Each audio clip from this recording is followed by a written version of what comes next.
The dog barked furiously at the pregnant woman, and the police now suspect something unusual. Hello everyone. Enjoy these relaxing moments while you watch. Woof. Woof woof woof. A sharp bark rang out, startling everyone in the park.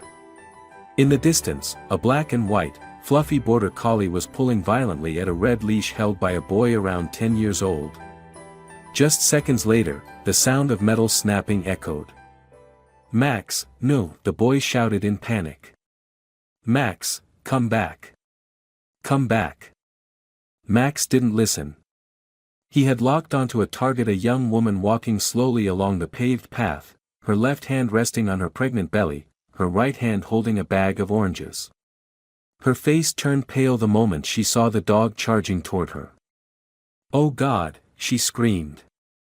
"Get away! Somebody help me!" She slipped and tumbled onto the grass, still clutching her belly. She lay there, trembling, her eyes wide with fear, not knowing whether to cry for help or shield her unborn child. Max bolted toward her, barking wildly, eyes bloodshot, claws digging into the ground like a beast out of control. "Mad dog!" a middle-aged man shouted, yanking his daughter behind a tree. "Has anyone called the police?" an older woman yelled, her hands shaking as she held her phone. "That dog's rabid. It's gonna bite her," a terrified child cried out. In an instant, panic swept the park. Grandparents carrying toddlers fled in all directions, younger people pulled their own dogs far from the scene. Some screamed while calling 911, others filmed on their phones. "She's pregnant. Get it away. It's going to bite her." But Max didn't bite. He stood in front of the woman, barking hoarsely, growling like he was possessed, but he didn't attack. His front paws furiously scraped at the grass, barking in a rhythm, as if trying to say something no one could understand. "Oh God, it's rabid, someone tie it down," an elderly man said, trembling as he turned to a park employee. But no one dared approach. "If it bites, it'll be dangerous," said a security guard named Steven as he pulled a metal bar from the guard post, cautiously inching forward. The woman sobbed on the ground, clutching her stomach. "Please, don't let it near me. I'm 6 months pregnant. I don't want to lose my baby." A siren blared in the distance. A police car sped toward them, its rotating lights illuminating the entire park. 2 officers stepped out, Lieutenant Charles Jameson, around 45, tall and broad, and Rookie Officer Andrew Roberts, slim but quick. "Everyone stand back." Charles barked. "Is anyone hurt?" "Not yet, but the dog's about to attack a pregnant woman." Stephen pointed. Andrew immediately drew his tranquilizer gun and took aim. "Don't shoot it," the boy from earlier ran over, breathless. "Max won't bite. He just. Step back." Charles blocked the boy with his arm. "It's dangerous." Bang! The tranquilizer dart struck Max's leg. The dog jolted, howled, staggered a few steps, then collapsed, his eyes still locked on the woman curled on the ground. "Oh God, don't hurt him," the woman cried. "I don't know why he came at me. I was just taking a walk." Andrew rushed over and helped her up. "What's your name? Are you hurt?" Clara. Clara Gibson. I'm 6 months pregnant. I live nearby, with my husband. I just went out to buy some oranges, and suddenly I was attacked." Charles nodded. "Do you have any ID, Ms. Gibson?" She shook her head, eyes red and puffy. "No. I lost my wallet yesterday at the grocery store. We just moved to Elm Street 3 days ago. I haven't registered for temporary residency yet." Charles frowned. "Any prenatal checkups? Medical records?" "Those were in the wallet too. I can go home and get proof, please." "I really don't understand what happened," she said, placing her hand over her belly as if to prove her pregnancy. Andrew glanced at Charles and whispered, "Sir, she looks really familiar." I swear I've seen her face somewhere before. Charles gave him a wary look. Familiar, huh? Don't jump to conclusions. For now, our priority is ensuring her safety and getting the dog checked. Call animal rescue. Within minutes, Max, still motionless but with defiant eyes, was loaded into a rescue vehicle. Clara was escorted back to her home. The park remained in a heavy silence, as if everyone sensed something wasn't right. At a small bar nearby called Michael's Garden Bar, two middle-aged men who had witnessed the event were in the middle of a debate. "Did you see the look in that dog's eyes?" Michael, the bar owner, said as he polished a glass. "That wasn't the look of a rabid dog." "Yeah. I thought the same," Paul, his friend, nodded. "It barked, but didn't bite. It was like, trying to warn her." Michael narrowed his eyes. "And that girl? Clara, was it? I swear she looked exactly like Lucy, the one who used to live on that street with Daniel. Same hair, same face." "Lucy who?" Paul asked. "Music teacher. Real sweet. I used to hear her play piano from her house. Then, she just vanished. Everyone thought she went abroad." Paul froze. "You think something shady happened?" Michael didn't answer. He just looked out the window, where the Savannah sunset was fading. The scent of jasmine from Magnolia Avenue drifted into the bar, sweet but tinged with something metallic and unsettling.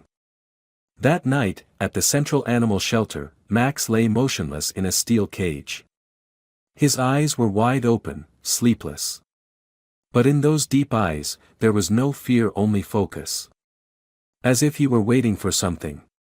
Or someone. And when the shelter doors slammed shut and the lights went out, a low growl rumbled in Max's throat. Slow. But certain. The next morning, the River District Police Department office was flooded with calls. "The rabid dog attacks pregnant woman" story had exploded across local social media groups. A video shot by a bystander showed the border collie lunging toward Clara, who screamed and trembled. The clickbait headline read, "Terrifying moment, vicious dog nearly kills pregnant woman." At his desk, Lieutenant Charles Jameson sighed, setting down his cup of coffee. "Didn't think yesterday's mess would become Savannah's top story." Andrew nodded. "The clip's already at over 100,000 views. Headlines are calling it, a miracle rescue for a newly moved-in mother-to-be. But that dog didn't look rabid to me." Charles raised an eyebrow. "What do you mean?" "From its eyes, posture, the growling, not attacking. Like it was, stopping something." Charles paused, then shrugged. "Let the vet confirm. For now, we've got a pregnant woman with no ID, claiming she lost her wallet. She needs protection." Andrew hesitated. "But sir, she really looks like someone I've seen before." Charles chuckled. "You and your detective dramas. Just because someone looks familiar doesn't mean they're suspicious, especially a pregnant woman." At that same moment, at Central Animal Shelter, veterinarian Blanche Owens, who had over 15 years of experience, was examining Max. "No signs of rabies, no drooling, no fever," she said as she scribbled notes and glanced at her assistant, John. "What about neurological response?" John asked. "Fully alert. Every time I move, his eyes follow." Blanche sighed. "Like he's trying to protect something." John peeked into Max's cage, where the dog remained still, his eyes locked on the woman in front of him. "Blanche. I think this dog was trained. The way it reacts, it's different." "You're right," she nodded. "I'll scan his microchip and check who owns him." That afternoon, Lieutenant Charles and Andrew visited Clara at house number 11, on Elm Street.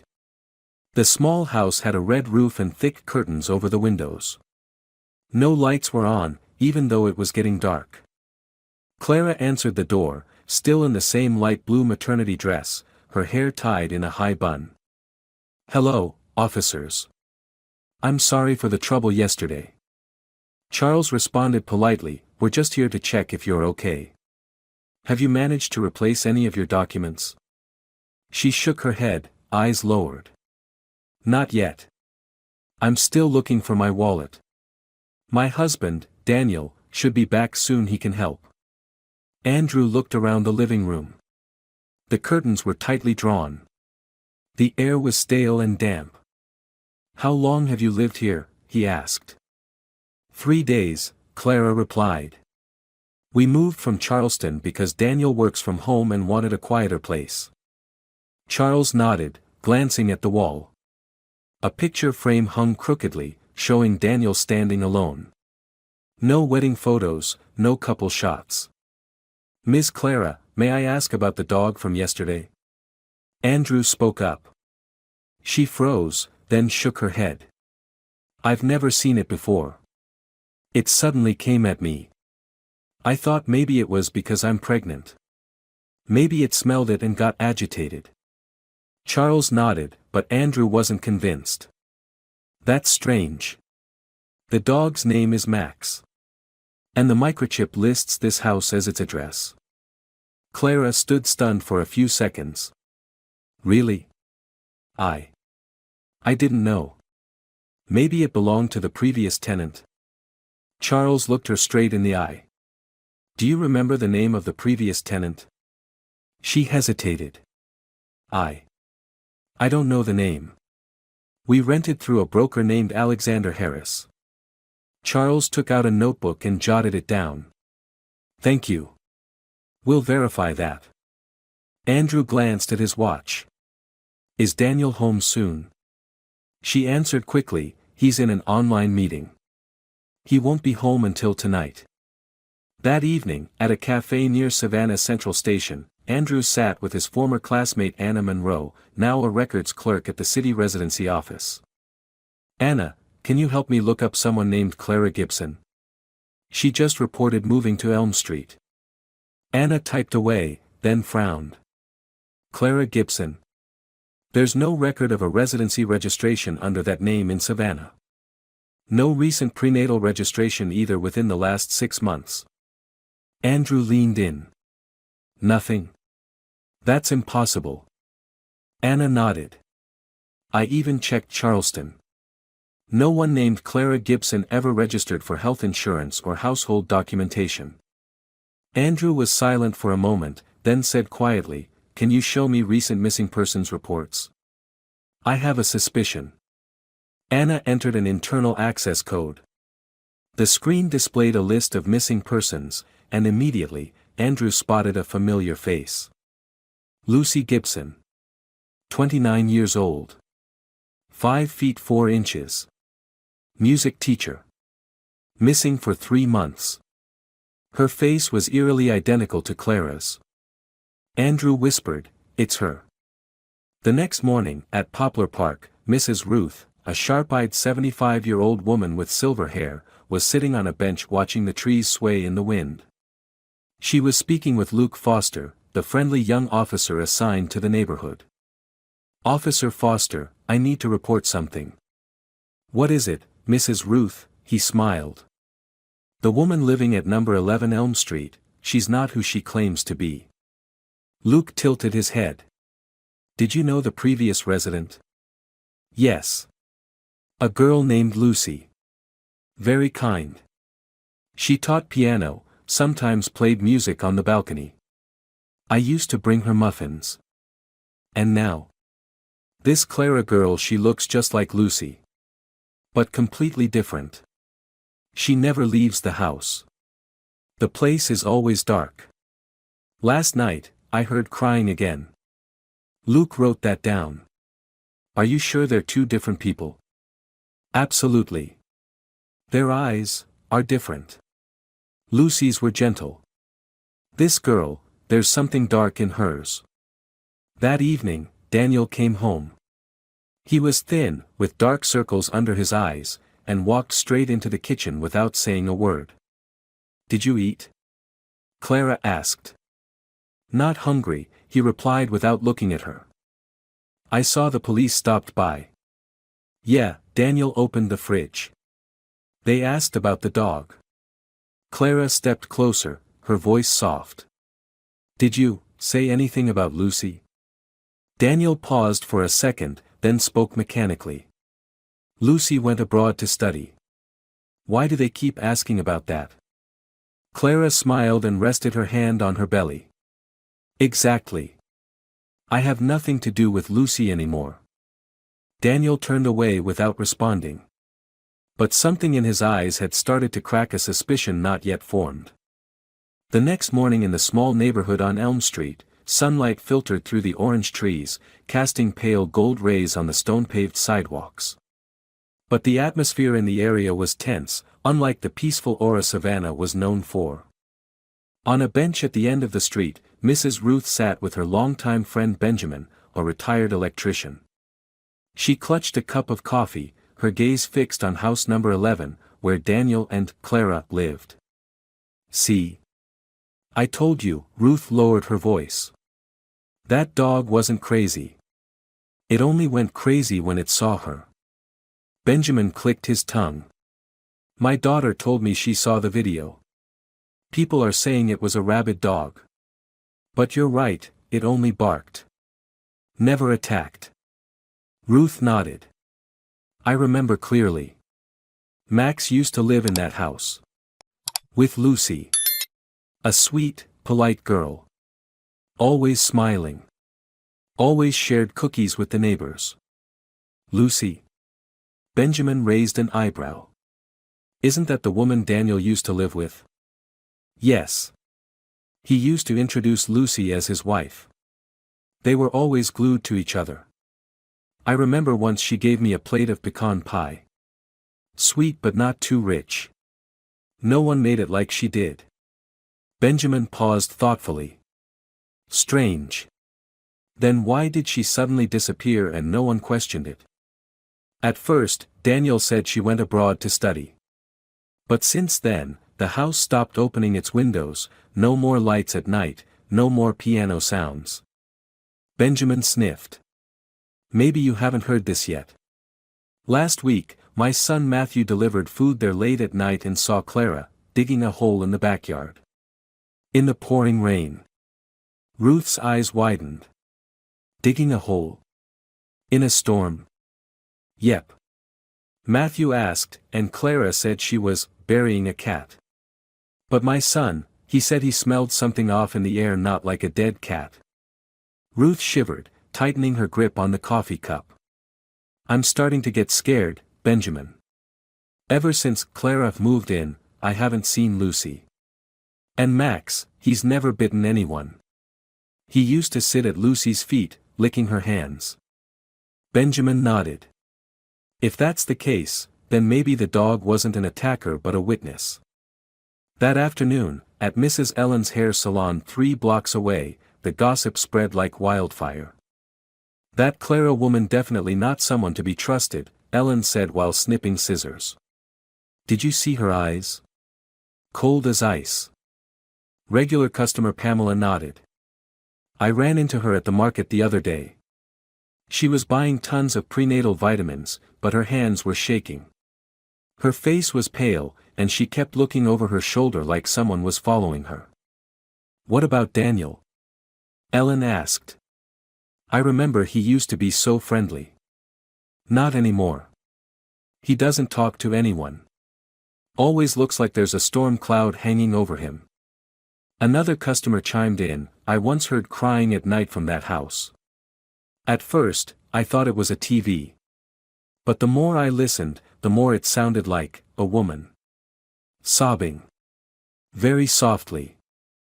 At number 11, Daniel sat alone in his office, holding his head in his hands. His laptop was open, but he couldn't type a word. The sounds of whispers, suspicions, and Max's barking echoed in his mind. Clara walked in with a glass of milk.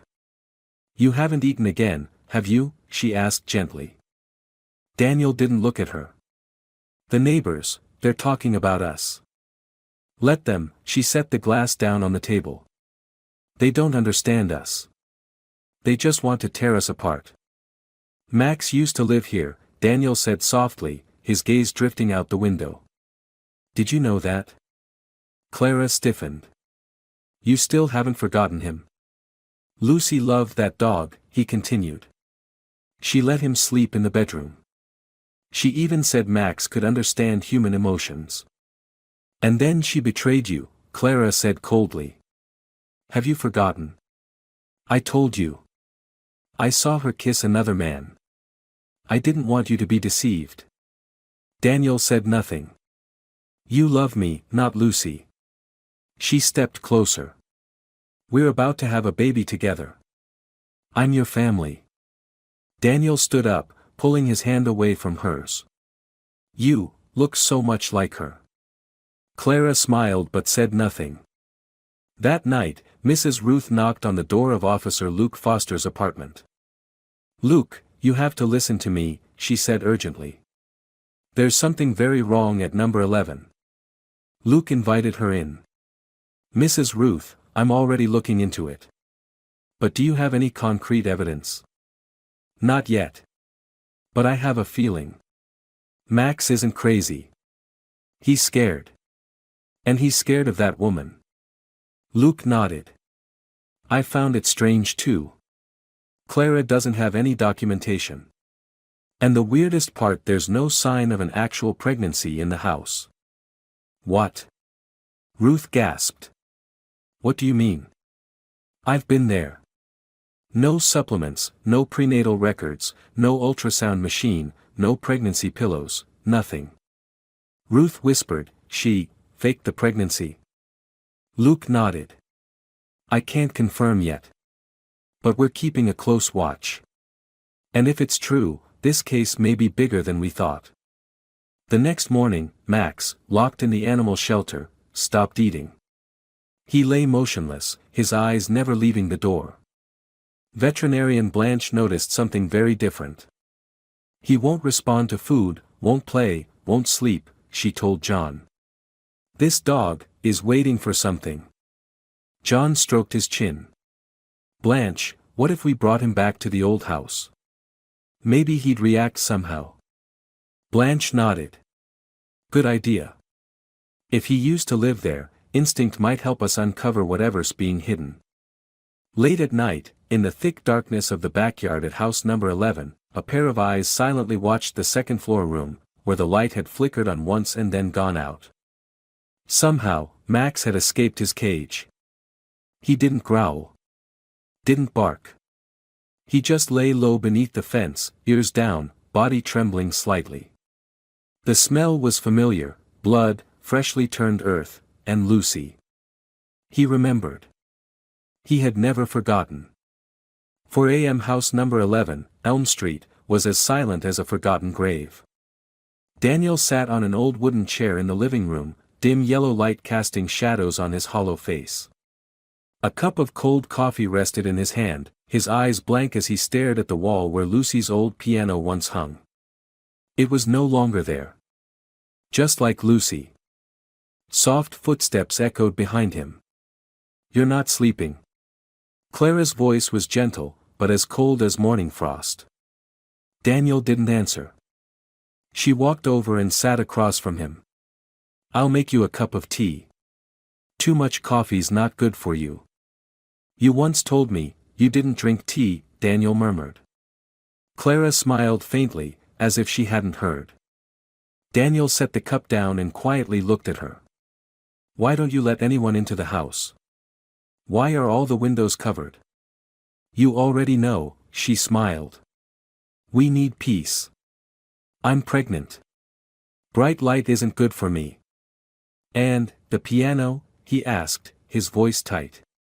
You won't let me touch it anymore. She raised her eyebrows. Because you're no longer interested in music. That was the past. Daniel stood, his voice unsteady. Lucy once told me, music was the only place where she could be herself. Clara looked up, her eyes darkening. Lucy, huh? The air froze for several seconds. You still mention her? Clara asked, her voice trembling slightly for the first time. Daniel looked at her carefully. I'm not sure anymore. Who you are? Clara stood abruptly. What's that supposed to mean? I dream. Almost every night, Daniel said, fists clenched. I hear crying. Smell perfume. I see Lucy, standing in the garden, holding her belly, looking at me with pain in her eyes. Clara backed away, eyes wide. One night, I went outside, Daniel continued. I saw freshly dug soil. I asked you, and you said you buried a cat. But that night, it was pouring rain. She stayed silent. You know what, Clara? You have no documents. No friends. No online presence. No one's ever seen you before. He stepped closer. Even the neighbors think you're Lucy, or a copy of her. Shut up. Clara screamed, pressing herself against the wall. You're not allowed to doubt me. I'm the mother of your child. Daniel froze. Then prove it, he growled. Show me an ultrasound. A prenatal record. Anything. Clara shook her head. You don't trust me. Have you forgotten how Lucy betrayed you? Daniel clenched his fists. But deep in his eyes, the seed of doubt had already taken root. The next morning, at the Savannah Daily News office, young journalist Lily Saunders was researching stories for her column, Strange Around Us. Among the viral videos, she focused on the one about Max, the so-called mad dog, and the pregnant woman, Clara Gibson. Lily skimmed through images of Clara taken on the day of the incident. She squinted. She looks familiar. She opened the old archive system. Within minutes, Lucy Gibson's photo appeared on the screen. They looked disturbingly alike, she whispered. But Lucy disappeared 3 months ago. No one ever found her. Lily grabbed her phone and dialed. Hello. Is this Lieutenant Samantha Monroe? A voice on the other end replied quickly, yes. What's going on? I'm investigating a case. I think you need to see this. It might be linked to the disappearance of Lucy Gibson. Meanwhile, at a small grocery store on Cypress Street, the owner, Mr. Allen, was chatting with regulars. Daniel, back when he was with Lucy, he used to smile more. Now he's like a ghost. I saw him last week staring at a shelf for half an hour without grabbing anything. A woman named Teresa chimed in, last month, I saw Daniel with a bandaged hand. He said he cut it gardening. But it looked like a scratch.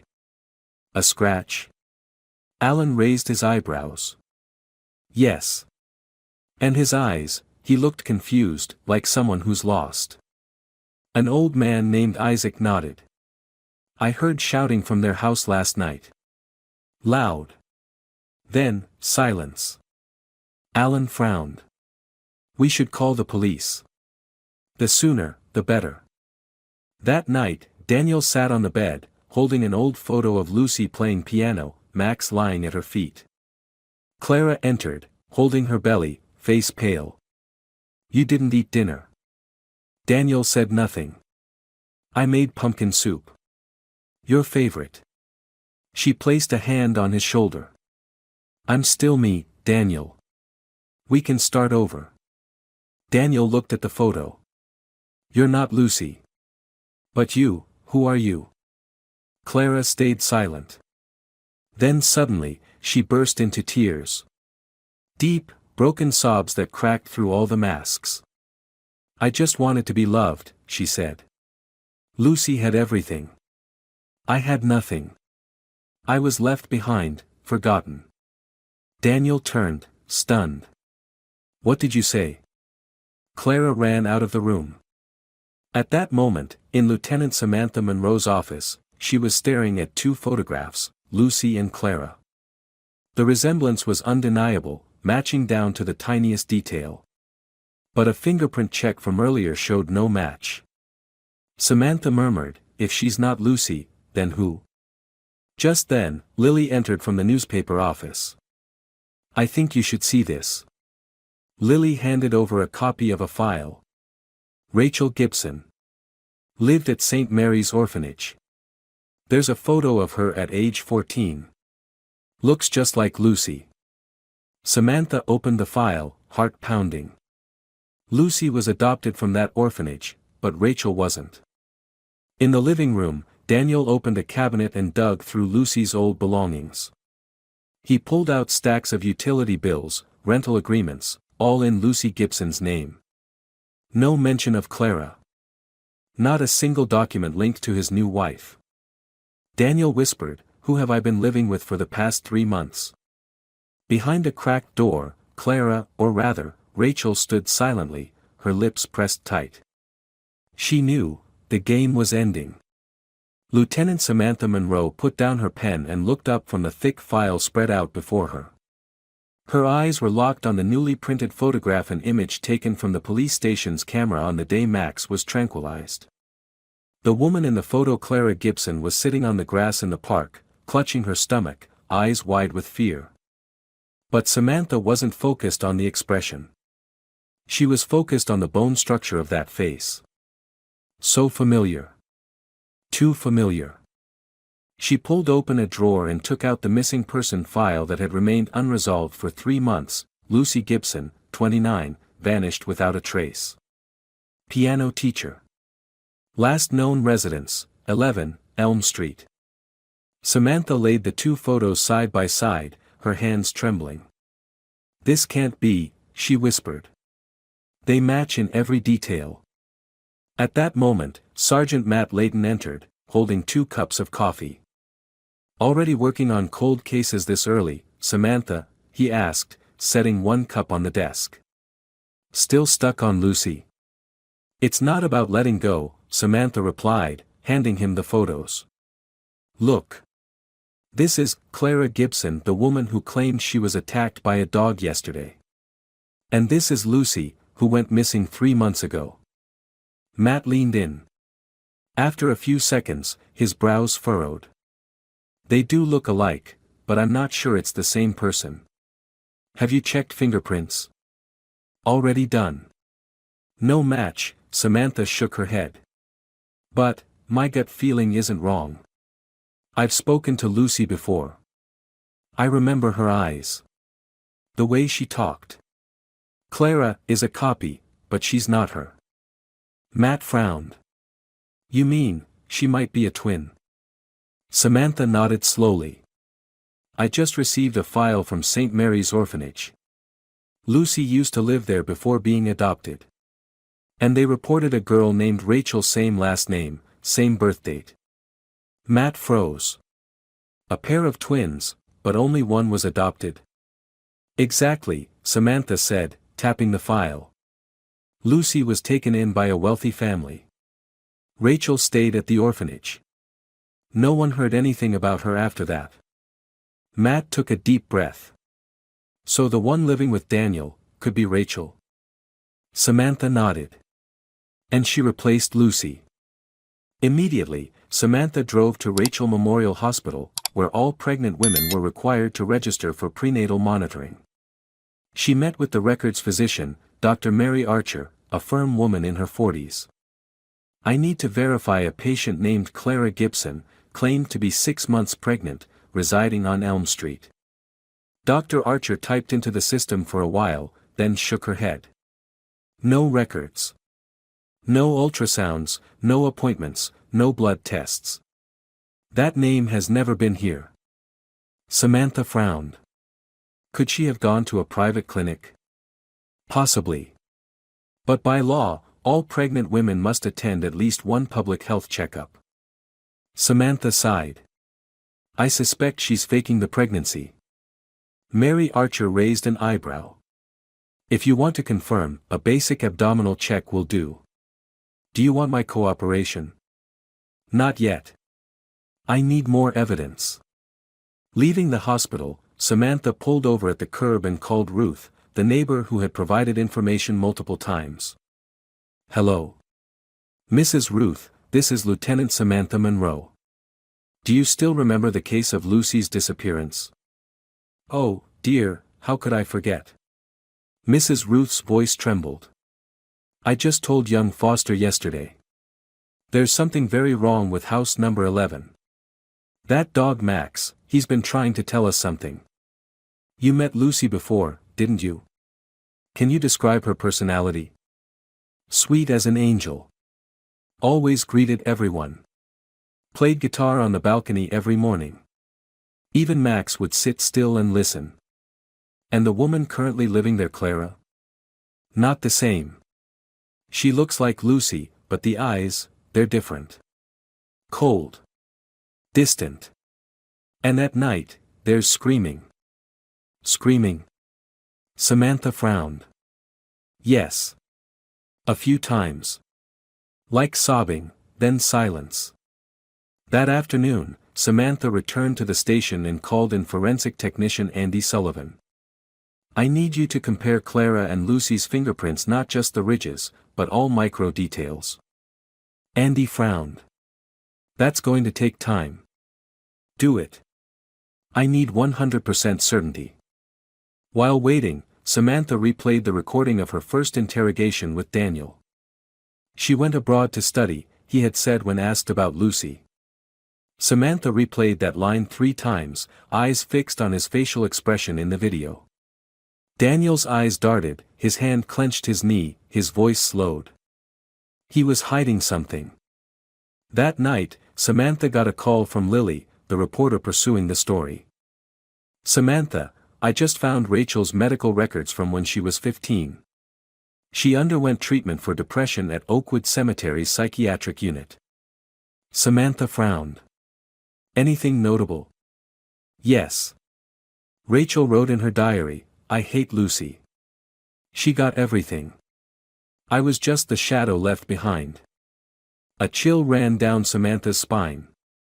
She had a motive. And if Clara is really Rachel, there's a chance. Lucy was harmed. At 9 p.m., Andy called back from the forensic lab. Samantha. I've got the results. And? Fingerprints don't match. But vascular structure, ridge density, bone ratio in the hands. 98.9% match. Samantha whispered, twins. Andy nodded. Highly likely. Clara's not Lucy. But she's a near-identical blood relative. The next morning, Samantha went to confront Daniel, requesting a private talk. In a kitchen filled with the smell of coffee, Daniel sat across from her, eyes sunken, hands trembling. Mr. Daniel, Samantha began. I need to ask you something important. He didn't respond. The woman living with you, is she really Lucy? Daniel's shoulders stiffened, but he said nothing. Samantha stared into his eyes. We confirmed her real name is Rachel. Twin sister of Lucy. And Lucy, your real wife, hasn't been seen in over 3 months. Daniel trembled. His eyes turned red. Lucy, is she dead? He whispered. Samantha froze. You knew. Daniel dropped his head to the table. I didn't want to believe it. I couldn't. But every night I heard her calling. Max would hide under the bed, howling. And Rachel, she forbade me from opening the garden door. Samantha clenched her fists. Do you know where Lucy is? Daniel looked up, eyes filled with tears. I'm not sure. But, check beneath the orange tree in the backyard. Samantha immediately contacted HQ to request a search warrant. A cold drizzle began to fall. Max, having escaped from the shelter, reappeared by the fence, eyes fixed on the house that once was his home. Rain poured down, washing everything in gray. The savannah sky was thick with clouds, no sunlight piercing the gloom. Max, soaked to the bone, stood silently before the rusted iron gate of house number 11, his deep black eyes filled with resolve, as if he knew this was the most important thing he would ever do. From afar, police sirens tore through the rain. Samantha Monroe stepped out first, followed by officers Andrew and Foster. They brought the warrant and shovels. Daniel opened the door, his face ghostly pale, clothes drenched, eyes hollow. He said nothing, just raised a shaking hand toward the backyard. Back there, beneath the old orange tree. I didn't dare touch it. Samantha nodded and signaled Andrew to lead the way. Max suddenly dashed forward, barking wildly through the garden. Jesus Christ! Foster gasped. Where the hell did that dog come from? Max, Daniel whispered. He came back. Max growled, digging furiously into the soil near the orange tree by the fence. The grass peeled away, dirt flew in clumps. Samantha stepped closer and examined the area. Something's off, this soil was recently disturbed, she said. Andrew grabbed the shovel and began digging where Max indicated. Less than 2 minutes later, the metal struck something hard. There's something here. Andrew stopped and knelt to dig by hand. Soon, a white cloth caked in mud emerged, and then a pale arm was exposed under the flashlight. On the wrist, a plastic medical bracelet, the faded words read, Lucy Gibson, Maternity Ward, number 13427. Foster stepped back, face drained of color. Samantha knelt down, her hand shaking as she touched the bracelet. It's her, she whispered. The entire garden fell silent. Only the sound of rain and Max's mournful howling echoed. Inside the living room, Daniel sat like a statue. Samantha entered, her gaze stern. Did you know she was buried out there? Daniel shook. I wasn't sure. Rachel said. Lucy left. But there was always a strange smell. Max's barking, and she never let me go into the yard. You didn't think to call the police? Foster asked harshly. I'm weak, Daniel rasped. I was afraid of her. I was afraid I had helped her. Samantha narrowed her eyes. Did you know Lucy was pregnant? Daniel looked up, like awakening from a long nightmare. She was pregnant. The body had an incision in the abdomen. Signs of post-mortem surgery, Samantha hesitated. Very likely to extract the fetus. Daniel dropped his head into his hands. Oh God. Upstairs, Rachel, the woman who had posed as Clara, stood before the mirror. Her face was pale, but her eyes showed no fear. She placed her hand on her belly, then slowly removed the padding inside, revealing a flat stomach. Sirens echoed. Red and blue lights flashed across the ceiling. She smiled faintly. Good boy, Max. She picked up a pen and quickly scribbled a letter. Then opened a drawer and took out a brown bottle with no label. Rachel removed the cap and stared at the liquid. Everyone always loved Lucy, she murmured. And me. I was just the shadow. An unwanted copy. She drank it all. By the time the police broke down the door, Rachel had collapsed in the chair. Her face was ghostly white, lips trembling. Samantha knelt down and grabbed her hand. Rachel. Can you hear me? Tell me what happened. Rachel's lips parted. Lucy, always smiled, always the chosen one. I just wanted her to know what it feels like to be left behind. A single tear slid down her cheek. And then she died. An hour later, in the autopsy room, the forensic doctor concluded. Lucy's body showed signs of strangulation by guitar string. The abdominal incision was made post-mortem. No fetus was found inside. Samantha closed her eyes briefly. So Rachel only faked the pregnancy, to play the role of the perfect wife. Andrew walked in, holding the letter that had been left behind. Do you want to read it? Samantha nodded.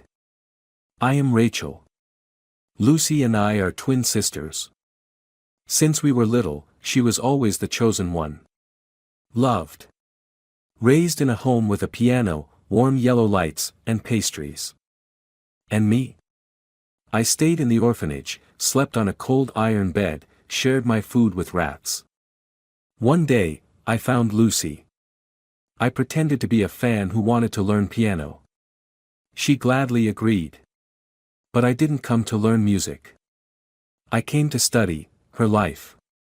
She was pregnant. Happy. I was jealous. I thought, if Lucy disappeared, maybe I could live in her place. I made Daniel believe she had cheated. I drugged her, killed her with a piano string, the one she loved most. I lived her life. But Max didn't forget. And neither did Justice. I don't regret it. I only wanted Lucy to know how much it hurts to be replaced. Samantha clenched the letter tightly in her hand.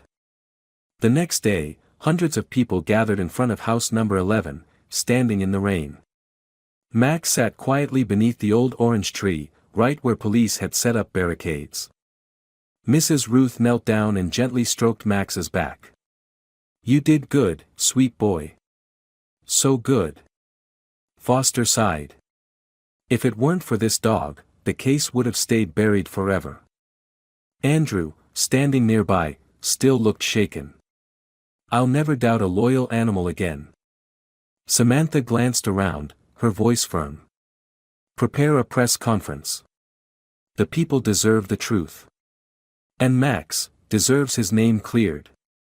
Early the next morning, with drizzle still falling, River District Police Station buzzed like a broken beehive.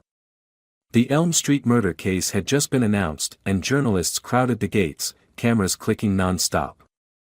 Lieutenant Samantha Monroe entered the briefing room, holding a freshly printed report. Her face was cold and hard as stone, her eyes red from lack of sleep but still sharp like a blade. "Andrew, get the rapid response unit ready," she ordered. "We need to search Daniel's house one more time. Something's bothering me." Andrew frowned. "What do you mean?" "Rachel is dead. Lucy's body was found." Samantha shook her head slightly. "Rachel's letter. I've read it 10 times. She wrote, 'I killed Lucy with the piano string she loved the most.' But the forensics report never mentioned any piano string found at the scene." Andrew froze. "She said that, but the murder weapon wasn't there." "Exactly." Samantha tightened her grip on the file. "And another thing, Rachel didn't mention any drugs. She never said anything about making Daniel take something." "But Daniel, he's been deteriorating." "You think Rachel poisoned Daniel?" Andrew asked. "It's possible," Samantha replied. "We need to make sure he's still alive. And find the real ending to this story." At house number 11, Daniel sat dazed on the couch, his blank eyes fixed on the empty wall where the wedding photo used to hang. Max lay at his feet, head resting on his lap, as if trying to hold on to the last bit of warmth. Loud knocking at the door. "Police. Open up." Daniel didn't move. Max barked loudly and ran to the door. Samantha pushed it open. Andrew and Foster followed with weapons drawn. "Daniel!" Samantha shouted. "Can you hear me?" Daniel slowly looked up, his face pale, eyes sunken. "You. Monroe. Are you okay?" Andrew approached. "We were worried about you. Has anyone hurt you?" Daniel blinked slowly. "I don't even know who I am anymore. I dream of Lucy, then Rachel, then wake up still trapped in a nightmare." Samantha scanned the room. "We need to search the house again. Has anything strange happened recently?" Daniel nodded weakly and pointed upstairs. "In her room, there's something. I haven't dared open it." Upstairs, the room that had once belonged to Rachel, Clara, still smelled faintly of lavender and mold. Samantha put on gloves and gently opened the nightstand drawer. A hidden compartment was revealed. Inside, a small medicine vial and a stack of old letters written in shaky handwriting. "Andrew, call the forensics unit. Get this medicine analyzed immediately," Samantha ordered. Foster opened the other drawer and pulled out a velvet pouch. When he opened it, the three of them froze. Inside was a steel piano string, stained with dried blood and strands of reddish-brown hair. Samantha whispered, is the final piece of evidence. Back in the living room, Daniel sat with Max, his hand limp, muttering, "Am I a murderer? Do I deserve forgiveness?" "No," Samantha replied. "You didn't kill anyone. You were manipulated. Rachel used drugs, psychology, and lies to control you. But I let her do everything." Daniel hung his head. "I didn't stop her. I was weak." "That's for the court to decide," Foster added. "But Max, he never gave up on you." Daniel looked down at Max, his eyes blurred with tears. "He's all I have left." The next day, the police held a major press conference in the square in front of River District Station. The full story was made public: Lucy's disappearance, Rachel's impersonation, her murder of her twin sister to steal her life, the fake pregnancy, and the psychological poisoning of Daniel. Samantha stood at the podium, her face solemn. "This was one of the most difficult cases we've ever worked. The perpetrator used deception, emotion, and an eerie physical resemblance to conceal the crime. But justice prevailed." Reporters raised their hands all at once. "Lieutenant Monroe, what role did the dog, Max, play in this case?" Samantha looked down at Max, sitting calmly beside Daniel's chair. "If it weren't for Max, no one would have suspected anything. It was his barking, his eyes, his determination to return to the place he once called home, that led us to the truth." Applause broke out. Another reporter asked, "What will happen to Max now?" Samantha smiled. "Max will never be caged again. He has been officially recognized as a living witness, a hero. And he's already been adopted." Mrs. Ruth stepped forward, eyes glistening. "I'll be taking Max home with me.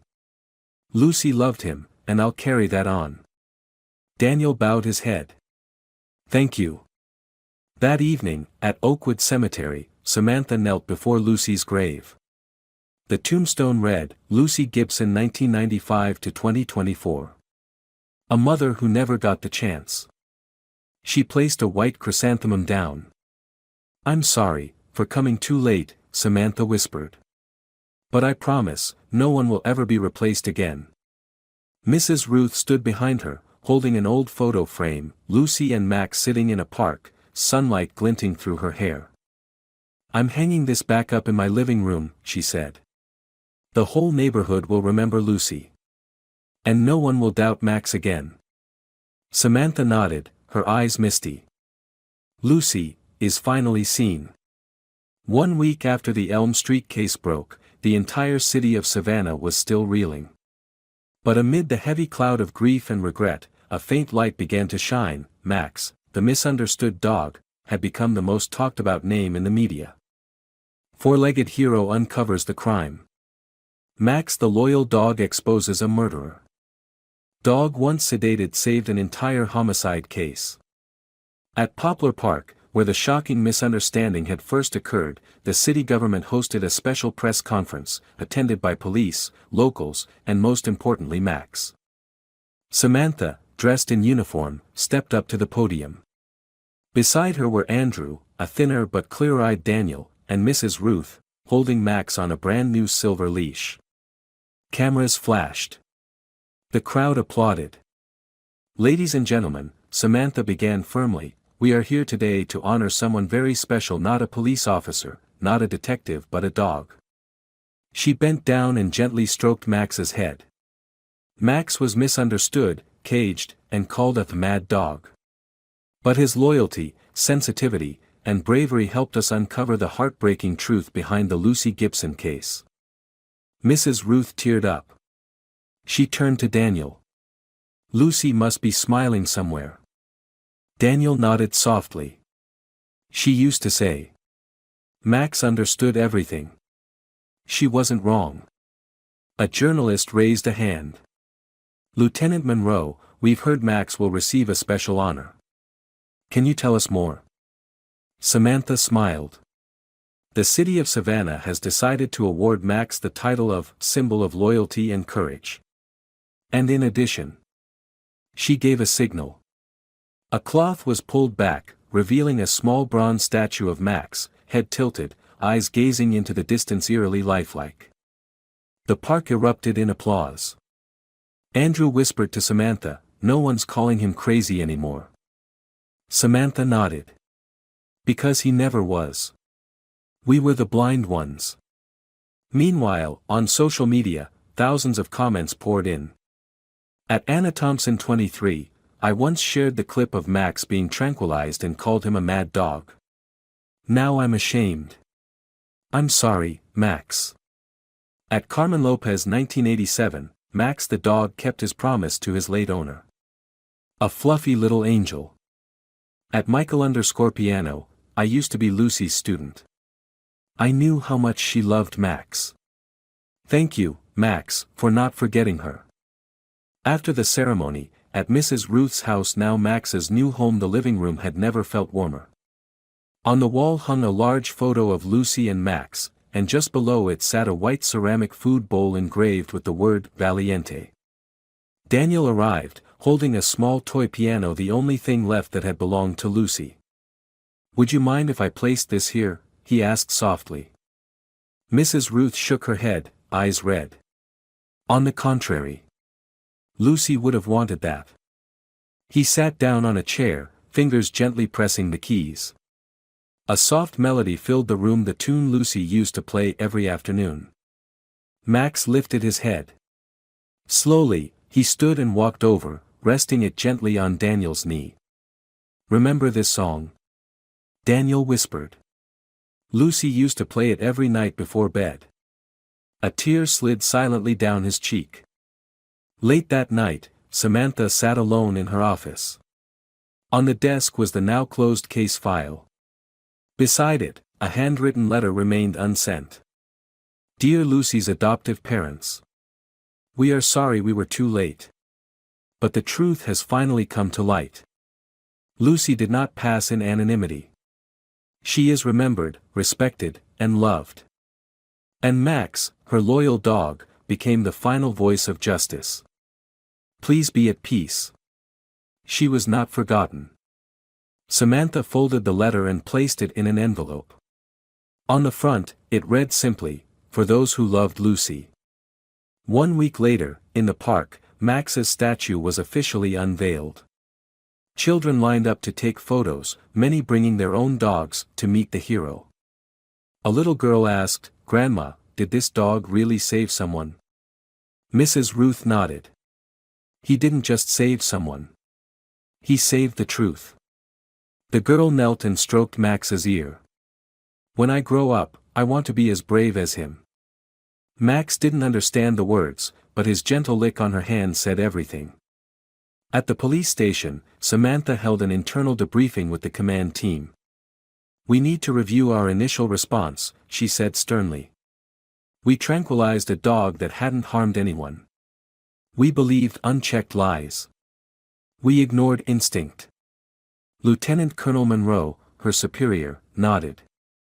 "I agree. This case taught us about intuition, bias, and loyalty." Andrew added, "If it weren't for Max, Lucy would still be buried in the ground." And if Ruth hadn't believed in Max, Samantha turned toward the elderly woman waiting at the door. "We'd have nothing." Mrs. Ruth stepped inside, voice emotional. "I didn't do anything. Max just needed someone to listen." That evening, under soft streetlights, Samantha walked Max through the park. The breeze was gentle, the sky clear. A distant piano melody echoed from an apartment window. "We did it, Max," she whispered. "We brought her back into the light." Max walked beside her, slowly but proudly. His small steps had etched a story no one would ever forget. On a mild June afternoon, Oakwood Cemetery was steeped in stillness. White chrysanthemums bloomed quietly along the stone path. Samantha Monroe, dressed in a simple outfit, walked slowly between the rows of graves. In her hands, a bouquet of white lilies. At her side, Max the dog, now recognized throughout Savannah, nodded to and greeted wherever he passed. She stopped in front of a simple yet elegant granite tombstone. Etched into it, Lucy Gibson. 1995 to 2024. The mother who never got the chance. The one who will never be forgotten. Samantha knelt down and placed the bouquet at the grave's foot. Her hands trembled slightly. She wore no uniform, no medal, no weapon. Just a woman carrying sorrow. Lucy, she began, her voice soft as the wind. I was the officer assigned to your missing persons case. 3 months ago. And I failed. Max lay beside the grave, eyes fixed on the stone, his damp nose gently nudging the earth. Back then. I believed in logic, in procedure, in data, Samantha continued. I didn't trust instinct. I ignored strange signals. And because of that, I was too late. A breeze lifted her hair. Max let out a faint whimper, as if in sympathy. You didn't deserve to die that way. You didn't deserve to be replaced. You didn't deserve to be buried in the dark, Samantha said, reaching forward to touch the stone.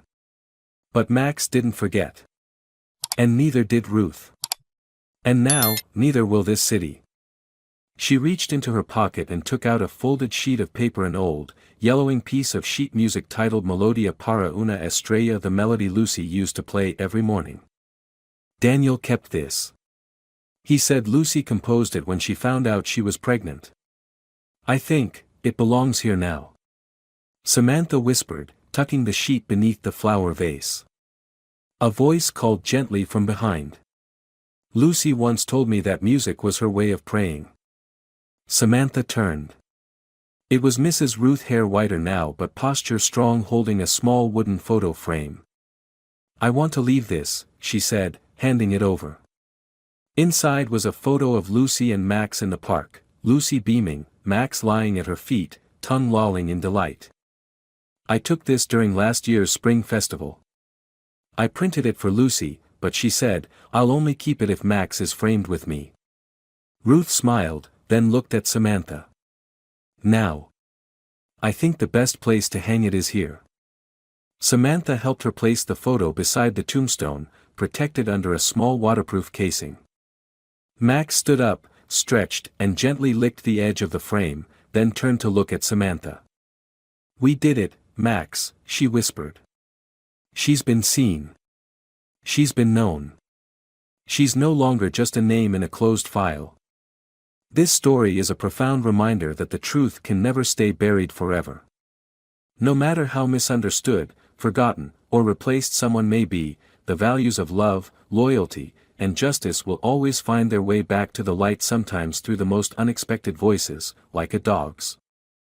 It also reminds us to be cautious in judgment and that listening with our hearts is the only way to truly understand one another. Humanity begins with trust, and ends with kindness. If you enjoyed this story, we invite you to give it a like and subscribe to our channel. Your support motivates us to keep bringing heartwarming stories almost every day. We are very grateful for your support. See you soon.